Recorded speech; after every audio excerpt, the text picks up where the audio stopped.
Орта Халма районун Сыбатай орта сколотун оголоро үйректерин таханан музыкальный инструментарга өнөргө жарыктаналар. Таланнага жатыкытта корреспондент Александра Хабычарова көрүстү. Оскола актовай залыгар кехайы жарык олкурдук кыргыттарын күйлүлер оттон олаттар бас гитарага барабаңы тенне синтезаторго ойнулар.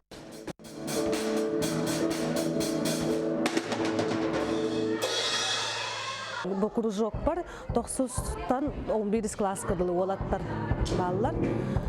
Онча курдугога бар, онтан тақсалар, оны бу нардамыт жарыктан хаджабыт. Сөбүлүллер, хелжаллар, аннуллар. Бу күнгүттен терилди бит курухуогу музыка чутала Алена Бережнова ытар. Манналыхан класс олаттара күннете жарыктаналлар. Музыка для всех тен проект ону колагорамын. Бу казбиди ого музыкальный инструментга ойну үйренехтах. Ойнан оскону битерен таксыктах тен токка олагоран программага олагоран бу оголор үйрете хаджабыт.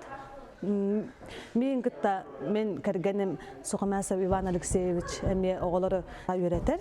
Оголор осколаны битереллергер бу курдук музыкальный инструментга ойнур болан таксаллара инникитин бейлергер да тухалак болууга. Онтон аны сотору кеминен курухуакка кыргыттары сүймердиектере.